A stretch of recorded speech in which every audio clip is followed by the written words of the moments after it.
सभी का खून शामिल यहाँ की मिट्टी में, किसी के बाप का हिंदुस्तान नहीं है। और तोड़ दो तुम बीच की दीवार को, देखना आंगन तुम्हारा 2 गुना हो जाएगा। क्या मिलेगा खून की नदियाँ बहा करके तुम्हें, है मजा एक प्यार की गंगा बहानी चाहिए।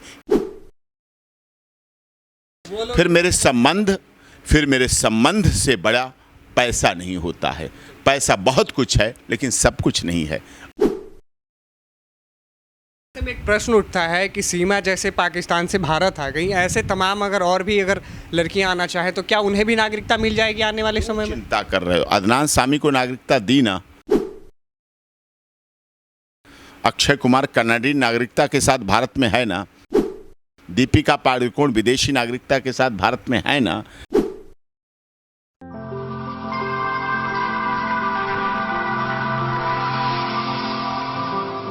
देख रहे हैं फेडरल भारत और इस वक्त हम मौजूद हैं डॉक्टर AP सिंह साहब के पास। देश का वो मुद्दा जो अभी वर्तमान में सुर्खियों में बना हुआ है, सोशल मीडिया पे लोग वाह वाह करके देख रहे हैं, उसी सीमा और सचिन हैदर की हम बात करेंगे और रूबरू कराएंगे AP सिंह जी से कि वो अभी उनकी जो वर्तमान केस है वो कहाँ तक पहुँची है और क्या उन्हें सीमा और सचिन हैदर को भारत की नागरिकता मिलेगी नहीं मिलेगी। इसके साथ ही कई ऐसे मुद्दे हैं जो आपके बीच हम रखेंगे और इनसे जानने की कोशिश करेंगे। धन्यवाद सर आपका सबसे पहले। जी बहुत अच्छी बात है। हमारा पूरा प्रयास है सीमा वाइफ ऑफ सचिन मीना को देश की नागरिकता मिले, उनकी मैरिज रजिस्टर्ड, हिंदू रीति रिवाज संस्कार से तो वो शादी कर चुकी हैं और पाकिस्तान में 4 वर्ष पहले उनका तलाक उनके हामिद शौहर गुलाम साहब दे चुके हैं। और उसके बाद 2022 पिछले साल तक तो वो अपने पिता के सहारे पे रहती रहीं। 2022 में उनके पिता की भी मृत्यु हो गई। उसके बाद फिर वो बेसहारा हुई और उसके बाद उन्होंने भारत आने का निर्णय लिया और 2 साल से वो करवा चौथ भी रख रही थी, पाकिस्तान में रह रही थी, मूर्ति पूजा कर रही थी। और पाकिस्तान में मूर्ति पूजा तो करने वालों को फिर मुस्लिम धर्म से अगर धर्म परिवर्तन कर काफिर कहा जाता है, काफिर। और वो नेपाल आई, नेपाल में उन्होंने विवाह किया हिंदू रीति रिवाज संस्कार से, काठमांडू के पवित्र मंदिर में किया, शिव जी के मंदिर में किया विवाह। और उसके बाद वो वापस गई। सचिन ने कहा बच्चों को भी लेके आओ, तो बच्चों को भी फिर लेके आई वो। और उसके बाद वैलिड पासपोर्ट वीज़ा से, पाकिस्तान से डायरेक्ट फ़्लाइट काठमांडू नहीं है, तो वैलिड पासपोर्ट वीज़ा से वो पाकिस्तान से दुबई गई, दुबई से काठमांडू आई वैलिड पासपोर्ट वीज़ा से। और काठमांडू और भारत के बीच में कोई ऐसे पासपोर्ट वीज़ा की ज़रूरत नहीं पड़ती है, इसलिए वो वहाँ से सचिन मीना की पत्नी के रूप में सीमा मीना भारत में प्रवेश किया, अपने बच्चों के साथ प्रवेश किया, हिंदू बच्चों के नाम और अपने हिंदू नाम के साथ प्रवेश किया है उन्होंने। और इसीलिए वो भारत की पत्नी के रूप में यहाँ सचिन की पत्नी और मीना परिवार की वो बहू है। आज आप रबुपुरा गए थे, क्या कुछ खास बातचीत हुई जो आप दर्शकों को हमारे बताना चाहिए? रबुपुरा देख के आया मैं, कितनी हालात ख़राब, एक कमरे में हवा नहीं, पंखा नहीं, कूलर ख़राब पड़ा हुआ। सोचिए आप, पीने का पानी नहीं, इतने चैनल गए, इतने बड़े बड़े लोग गए इंटरव्यू लेने, 2 कुर्सियों के अलावा कोई बैठने की कुर्सी नहीं, पानी का मटका नहीं, अरे फ्रीज़र नहीं, मटका नहीं, किसी ने कुछ हेल्प नहीं सोची। अब मैं वहाँ बोल के आया हूँ, देख के आया हूँ, किसी ने कुछ भी व्यवस्था नहीं की, सिर्फ इंटरव्यू। सुबह 8 बजे से रात के 12 बजे तक इंटरव्यू। ये क्या मतलब था? अरे मानव उसे जीने भी तो दो।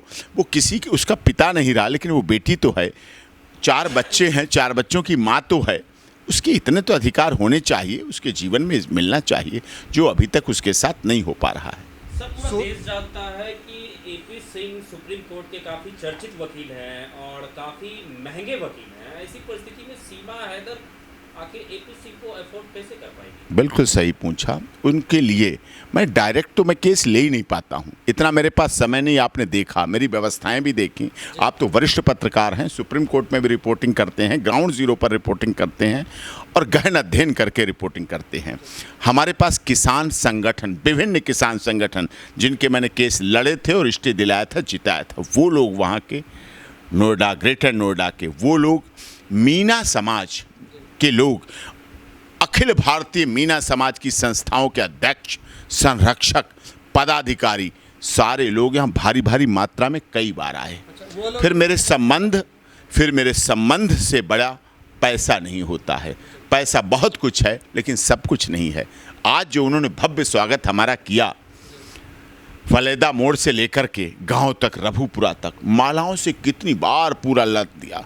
मुझे 10 बजे पहुंचना था, लोग वहां 9 बजे से खड़े थे, मैं 12 बजे पहुंचा। धूप में, तपती धूप में, उबलती गर्मी में खड़े थे, मिठाई लेके, फूल माला लेके, गुलदस्ते लेके रोड के किनारे किनारे खड़े थे। और जब मैं पहुंचा, घरों से, छज्जे से, मकानों से लोग देख रहे हैं, फोटो बना रहे हैं, वीडियो बना रहे हैं, जिंदाबाद जिंदाबाद के नारे लगी। क्या था? ये प्यार था। और प्यार की कीमत नहीं आंकी जाती, प्यार के आगे समर्पित हो जाना चाहता है। और मैं आपके चैनल के माध्यम से कहना चाहता हूं, जो प्यार उन्होंने मुझे दिया है, जो सम्मान उन्होंने दिया है, मैं अपने फर्ज के द्वारा उनका कर्ज पूरा कर दूंगा और अदा कर दूंगा। एक विशेष तबका है जो लगातार ये कह रहा है कि सीमा हैदर ने मुस्लिम समाज को शर्मिंदा करने का काम किया है। नहीं, ऐसा नहीं है। हमारे देश ने मुस्लिम समाज को इतना सम्मान दिया है, आंकड़े बता रहा हूं, दुनिया के यूएई, कुवैत, सऊदी अरब, ईरान, इराक, जद्दाह, कहीं भी जो मुस्लिम कंट्री हैं, इस्लामिक कंट्री हैं, उनमें कहीं इतनी मस्जिद नहीं जितनी भारत में मस्जिदें हैं। तो ये सम्मान हुआ या अपमान हुआ? हमारे यहाँ आदर, हमारे यहाँ हिंदू, मुस्लिम, सिख, ईसाई आपस में सब भाई भाई, सभी का खून शामिल यहाँ की मिट्टी में, किसी के बाप का हिंदुस्तान नहीं है। और तोड़ दो तुम बीच की दीवार को, देखना आंगन तुम्हारा 2 गुना हो जाएगा। क्या मिलेगा? खून की नदियां बहा करके तुम्हें, है मजा एक प्यार की गंगा बहानी चाहिए। ये भाव रखना चाहिए, इस भावना को देखना चाहिए। सर, ऐसे में एक प्रश्न उठता है कि सीमा जैसे पाकिस्तान से भारत आ गई, ऐसे तमाम अगर और भी अगर लड़कियां आना चाहे तो क्या उन्हें भी नागरिकता मिल जाएगी आने वाले समय में? चिंता कर रहे हो? अदनान सामी को नागरिकता दी ना, अक्षय कुमार कनाडियन नागरिकता के साथ भारत में है ना, दीपिका पादुकोण विदेशी नागरिकता के साथ भारत में है ना, रोहिंग्या मुसलमान भारत में है ना, 1971 के बांग्लादेश के आंदोलन के बाद, बांग्लादेश में जो हुआ 1971 में मूवमेंट हुई, उसके बाद भारत में है ना, दलाई लामा के साथ तिब्बती समाज के लोग, तिब्बत के हैं ना लोग यहाँ, मजनू का टीला और धर्मशाला में रह रहे हैं ना। ये कम उदाहरण नहीं आपके लिए। और इस देश में हज़ारों पाकिस्तानी, अफगानिस्तानी और बांग्लादेशी नागरिकों को समय समय पर नागरिकता मिलती रही है। सर, ऐसे में एक प्रश्न उठता है, क्या सीमा सचिन कहें या फिर सीमा हैदर कहें, उन्हें अगर उन्हें नागरिकता नहीं मिलती है तो क्या वो पुनः पाकिस्तान चली जाएंगी? साहब, सीमा सचिन मीना कहिए तो वो भारत में रहेंगी। अब क्यों और चक्रों में पड़ रहे हैं? आज उसने जाते समय साफ बात कह दी, जब मैं निकलने लगा, कि भैया एक बात याद रखना, जीवन में आप कार्रवाई कर रहे हैं, ठीक है, सीमा इस देश में डोली में आई है, अर्थी बन के जाएगी, इसी तेज से अर्थी बन के जाएगी और मुखाग्नि देगा मेरा ये सचिन। तो सचिन ने भी तुरंत जवाब दिया, मुखाग्नि मैं देने के लिए नहीं रोकूंगा, मुखाग्नि देंगे हमारे बच्चे।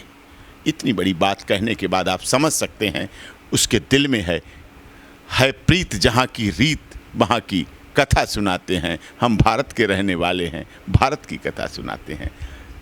आई है ना भारत में, सात समंदर पार मैं तेरे पीछे पीछे आ गई, ओ जुल्मी तेरी जान तेरे कदमों के नीचे आ गई। और जो कदमों में आ जाता है वो दिल के करीब हो जाता है, दिल के साथ हो जाता है। ये भी सोचने समझने की बात है। आपने महामहिम कहें राष्ट्रपति के पास याचिका लगाई है सीमा हैदर को लेके, या सीमा सचिन कहें उन्हें नागरिकता देने की बात कही है? मन क्यों नहीं करता? रीति रिवाज से हिंदू बन गई, धर्म स्वीकार कर लिया, विवाह कर लिया, यहाँ आ गई, और खुशी की बात जल्दी ही अगले बच्चे की माँ बनेगी, तब भी आप उसका पीछा नहीं छोड़ना चाह रहे हैं। 4 बच्चे की ऑलरेडी माँ है, तो फिर 5वें बच्चे भारत में, तो अगर कहें तो 2 बच्चों के पे ही बैन किया जा रहा है। मना था। आपका चैनल बिहार में तो बहुत देखा जाता है, उत्तर भारत में बहुत देखा जाता है। कभी पटना में एड्रेस दे रहा हूँ राबड़ी देवी जी का, वहाँ उनसे यही सवाल करके देखना और पूछना, जवाब आपको अच्छा मिल जाए तो मुझे फिर मिल लेना आके, ठीक है, मेरा इंटरव्यू फिर कर लेना आके। ये बात नहीं है, अपनी मन की इच्छा है। बच्चे होंगे, जब कानून बनेगा तब देखा जाएगा, उस समय देखा जाएगा, कोई बात नहीं। एटीएस से क्या पूछताछ हुई है? जो पूछताछ हुई उन्हें पता है, उन्हें जानकारी। मैंने एक ही बात कही, सच बोलना, सच के सिवा कुछ मत बोलना, और सच ही बोलना। हो रहा है इस बात का कि सीमा आपके पास जितनी भी बात कह रही है वो बिल्कुल 100% सच कहेगी। उसने कहा सर कटा दूंगी भैया, आपकी मर्यादा नहीं झुकने दूंगी, आपका मान नहीं झुकने दूंगी, ठीक है। तो ये हमारे साथ थे सुप्रीम कोर्ट के वरिष्ठ अधिवक्ता डॉक्टर AP सिंह जी, जिन्होंने देश के तमाम कई ऐसे मुद्दे जो सुर्खियों में थे, जिन्होंने केस लड़ा, उसके बाद इनकी जीत हासिल हुई। एक बार पुनः ये सीमा सचिन कहें या सीमा हैदर कहें, उनकी केस को लेकर एक बार फिर से ये उतर गए हैं मैदान में। देखना अब ये है कि क्या सीमा सचिन को भारत की नागरिकता मिलती है या फिर क्या होता है। ऐसे ही तमाम अपडेट देखने के लिए देखते रहें फेडरल भारत। अभी के लिए इतना ही, धन्यवाद। फेडरल भारत यूट्यूब चैनल को लाइक और सब्सक्राइब करें और बेल आइकन दबाकर लेटेस्ट अपडेट पाएं।